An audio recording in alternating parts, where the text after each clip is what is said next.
bem-vindo ao programa Hora do Estudo Bíblico, com o doutor e professor Lehmann Strauss.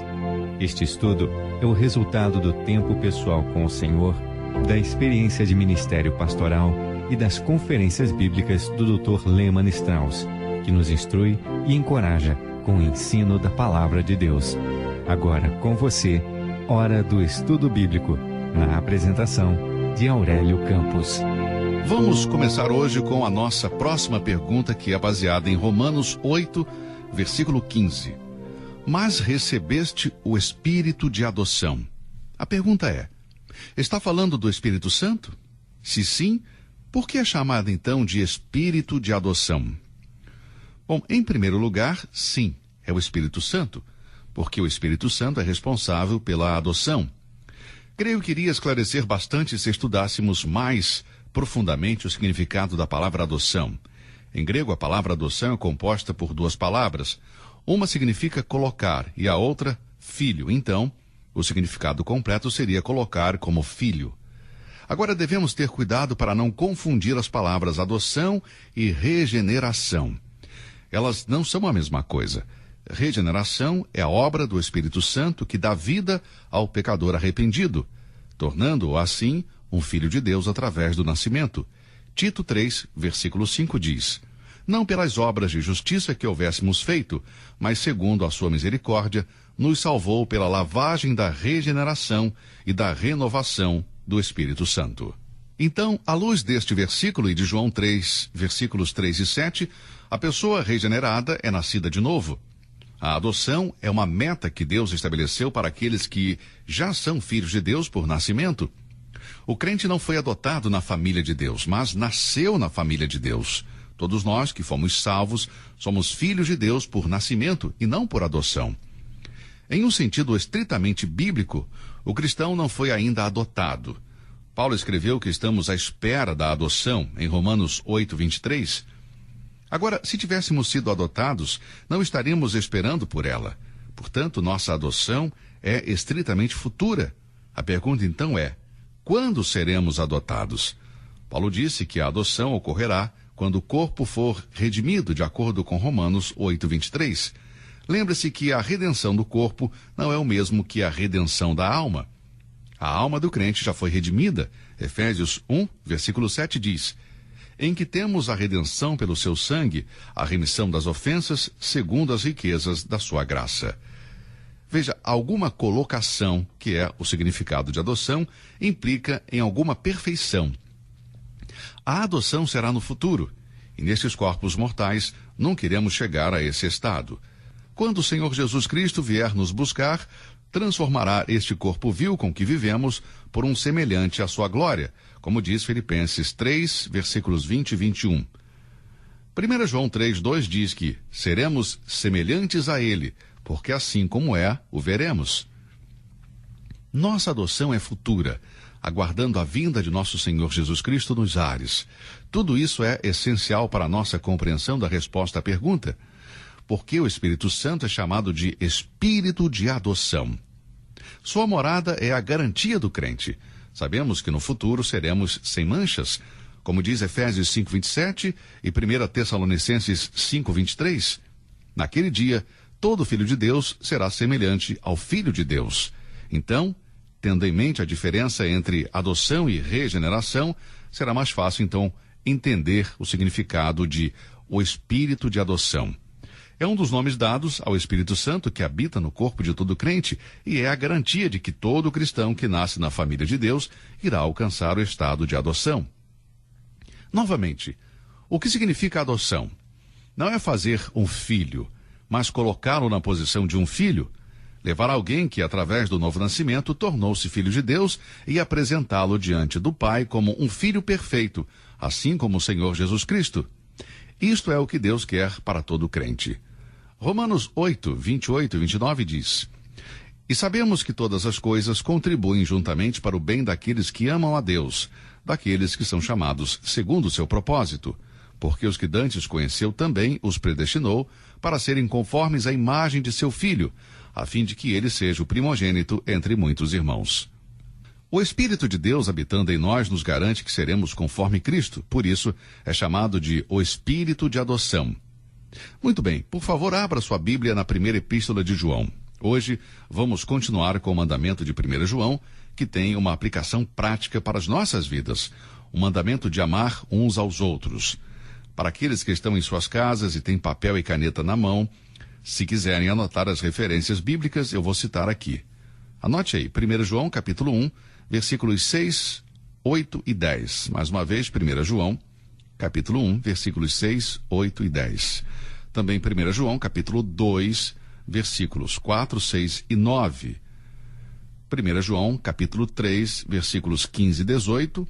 E 1 João, capítulo 4, versículos 11, 19, 20 e 21. Eu estou dando essas passagens para você estudar, já que não vamos ter tempo suficiente para expor todas elas neste programa. Esta é a última mensagem sobre o assunto de amar o próximo, em nosso estudo de 1 João. Vamos abrir nossas Bíblias em 1 João 3, versículos 17 e 18. Quem, pois, tiver bens no mundo, e vendo o seu irmão necessitado, lhe cerrar as suas entranhas, como estará nele o amor de Deus? Meus filhinhos, não amemos de palavra, nem de língua, mas por obra e em verdade. A última frase do versículo 16 diz que devemos dar a nossa vida pelos irmãos. Agora, olhe atentamente para o verbo devemos. Ele aparece 2 vezes nesta epístola, mais precisamente no capítulo 2, versículo 6 e capítulo 4, versículo 11. Implica obrigação, dever. Temos a necessidade e a urgência de fazê-lo. A ideia aqui não é que podemos nos oferecer como sacrifício para os outros, não é isso? Não se refere à morte física aqui. A palavra aqui significa alma. Devemos dar nossas vidas, quer dizer, dar nossas almas, nosso ego, viver para o outro. E é isso que esta epístola está falando. Não é oferecer nossos corpos como um sacrifício. Entregar nossos corpos como sacrifício não teria poder para redimir os pecados. Devemos crucificar o eu diariamente. O ego deve ser negado para o benefício e bênção dos nossos irmãos e irmãs em Cristo. Não temos desculpa para dizer que Deus exige muito de nós. Os apóstolos deram suas vidas e fizeram certo. Existiram mártires que, ao darem suas vidas, estavam fazendo o que era certo. Soldados que deram as suas vidas e fizeram a coisa certa. Devemos estar dispostos a fazê-lo também. É uma lição que devemos aprender. Como entregar as nossas vidas. Veja 1 João, capítulo 3, versículos 17 e 18, onde temos uma ilustração prática. Estes são os versículos que acabamos de ler. Aqui está uma ilustração prática de uma entre muitas maneiras para mostrar o nosso amor pelos outros. Primeiro haverá uma necessidade. Mas há muitas necessidades ao nosso redor. Necessidades do corpo, da mente e da alma. Quando diz os bens deste mundo, está se referindo às necessidades da vida. Se temos as coisas necessárias e vemos que o irmão está sofrendo porque não tem, como é possível termos o amor de Deus? Agora, se eu tenho o que você necessita, tenho as forças e saúde, eu posso ajudar de uma forma ou de outra. Se você tem uma necessidade e eu tenho o que você precisa, mas não faço nada e não atendo a essa necessidade, não posso dizer que fiz a coisa certa. Eu não sou um cristão obediente. A lei diz que se existe uma pessoa necessitada no meio onde você mora, a qual Deus colocou, não endureça o seu coração contra essa pessoa ou feche a sua mão. Todo mundo passa por circunstâncias em que o nosso primeiro impulso é procurar ajuda. Muitas vezes falhamos em não ajudar os outros. Agora, se somos egoístas e não estamos dispostos a ajudar um irmão necessitado, estamos demonstrando que não existe o amor de Deus em nós. A Bíblia é bem clara nisso. Meus filhinhos, não amemos de palavra, nem de língua, mas por obra e em verdade. O amor é uma qualidade da linguagem do crente. Devemos falar de maneira suave e compassiva, mas estas palavras devem ser acompanhadas de ações de um coração sensível. Muitos casamentos têm sido consumados como resultado de palavras doces que parecem vir naturalmente durante o namoro, mas depois não existe mais essa entrega ao outro. Expressar o amor para o outro apenas de forma verbal, sem apoiá-lo com ações, o torna um hipócrita. Devemos demonstrar o amor de Cristo. Vamos ler 1 João 4,19. Mais uma vez, vemos a ênfase nesta epístola, que se não experimentarmos o amor de Deus, não podemos expressá-lo aos outros. 1 João 4,19 diz: nós o amamos a ele porque ele nos amou primeiro. A palavra ele não é encontrada nos manuscritos gregos. Em grego está escrito: quanto a nós, amamos porque ele nos amou primeiro. Observe que o seu amor desperta em nós o desejo de amar. Assim, o mandamento de amar os outros não é impossível de cumprir. O simples fato de que ele nos amou primeiro torna possível amar. Não amamos por gratidão, por causa do seu amor para conosco, nós podemos amar porque ele nos amou primeiro. Em outras palavras, nós amamos os nossos irmãos não por causa do seu caráter ou sua personalidade, se eles são amorosos ou não, mas nós amamos simplesmente porque o amor de Deus habita em nós. Como resultado do amor de Deus manifestado a nós, devemos amar os outros. Veja o que diz o capítulo 4, versículo 20. Se alguém diz, eu amo a Deus e odeia seu irmão, é mentiroso. Pois quem não ama a seu irmão, ao qual viu, como pode amar a Deus a quem não viu? Há pelo menos 6 versículos que começam desta maneira em 1 João. 3 deles usam a frase, se dissermos, ou aquele que diz. Por exemplo, capítulo 1, versículos 6, 8 e 10 começam com, se dissermos, e 3 começam com, aquele que diz, no capítulo 2, versículos 4, 6 e 9. Agora, se uma pessoa diz algo que não é verdade, a Bíblia chama de mentiroso. Portanto, se um homem diz que ama a Deus, mas odeia o seu irmão ou irmã em Cristo, então essa pessoa é mentirosa. Se um homem diz que ama o Senhor, mas não ama sua esposa, ele é hipócrita. Se uma mulher diz que ama Jesus, mas não ama o seu marido, ela também é hipócrita. Lembro-me de alguns anos atrás de um jovem que veio ao meu escritório e disse, pastor, eu vim para lhe dizer que vou deixar minha esposa. E eu falei, sério? Mas por quê? Bem, ele disse, é muito difícil viver com ela. Bem, deixe-me mostrar algo. Você a escolheu. Agora você não tem outra opção. A Bíblia diz em Efésios 5:25, vós, maridos, amai vossas mulheres, como também Cristo amou a igreja e a si mesmo se entregou por ela. Você não merecia o amor de Deus quando ele escolheu você. Você diz que é salvo, mas não ama sua esposa. Na verdade, se você é salvo, você não tem outra opção. Deus ordena você amar a sua esposa. Na palavra de Deus temos muitos exemplos de como amar o seu cônjuge.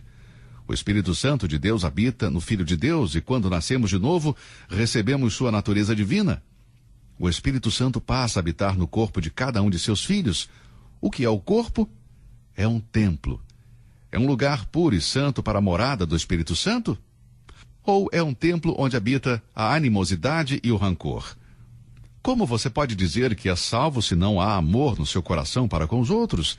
Veja que este golpe visa o impostor, aquele que finge ser o que não é. O amor e o ódio são incompatíveis, são opostos. Dizer que amamos a Deus e não amamos o irmão em Cristo, o cônjuge ou um familiar, é falar mentira. No capítulo 2, versículo 9, a ideia é mais do que clara. Aquele que diz que está na luz e odeia seu irmão, até agora está em trevas. Você pode dizer, mas irmão Strauss, eu sou salvo. Bem, não sei sobre o que você diz, mas sei o que a Bíblia fala sobre aquele que diz andar na luz, mas tem ódio ou raiva em seu coração. Este está na escuridão. Você pode ser um batista, presbiteriano, luterano, o que seja, seja qual for a sua... luterano ou o que seja, mas não pode ser salvo. Uma pessoa pode ser moralmente boa, uma pessoa boa, mas pode não ser salva. Quando alguém é salvo, tem a luz e o amor de Deus em seu coração.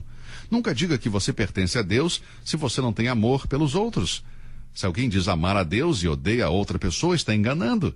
Aquilo que você professa em relação a Deus está em contradição com o seu comportamento para com os outros? Alguns anos atrás eu tinha dificuldade para entender estas palavras. Ouça novamente. Aquele que não ama seu irmão, ao qual viu, como pode amar a Deus a quem não viu? Para mim era mais fácil amar a Deus, pois tudo o que eu sabia sobre Deus era bom. Mas ao ver as falhas e os erros das pessoas, era mais difícil amá-las. Até que um dia Deus deixou bem claro para mim, através deste versículo, que se eu não amo aqueles que têm defeitos e falhas, é porque o amor de Deus não está em mim. 1 João 4:21 diz, e dele temos este mandamento, que quem ama a Deus, ame também a seu irmão. Quando lemos esta epístola, vemos a importância dada a este assunto. Em 1 João 2:5 lemos, Mas qualquer que guarda a sua palavra, o amor de Deus está nele verdadeiramente aperfeiçoado. Nisto conhecemos que estamos nele. Quando um crente guarda a palavra de Deus, ou seja, a obedece, essa obediência não é resultado de um esforço próprio, mas vem do Espírito. O amor de Deus se manifesta de uma maneira prática para com os outros. Veja, o amor se aperfeiçoa através da obediência. Isto é a excelência do amor. Em 1 João 4,12 lemos: ninguém jamais viu a Deus. Se nos amamos uns aos outros, Deus está em nós, e em nós é perfeito o seu amor. Mais uma vez diz que seu amor é aperfeiçoado em nós, porque Deus habita, quer dizer, permanece em nós. O versículo começa dizendo que ninguém jamais viu a Deus. Esta é a segunda vez que o Espírito Santo guiou João a escrever isto. Aparece no Evangelho de João, capítulo 1, versículo 18. Embora seja impossível para qualquer ser humano ver a Deus, podemos ver sua presença agir se nos amarmos uns aos outros. Nosso amor para os outros é uma manifestação do seu amor sendo aperfeiçoado em nós. Quando o amor de Deus em nós atinge a sua plenitude, os homens podem ver Deus se manifestando através da nossa vida. É o amor de Deus que nos faz humildes e nos faz amar os outros. E esse amor está sendo aperfeiçoado. Vamos ler o capítulo 4, versículo 17. Nisto é perfeito o amor para conosco, para que no dia do juízo tenhamos confiança, porque qual ele é, somos nós também neste mundo. Meu amigo, o amor cristão não é estático. O amor é algo que está em constante crescimento. 1 Tessalonicenses 3,12 diz: e o Senhor vos aumente e faça crescer em amor uns para com os outros e para com todos, como também o fazemos para convosco.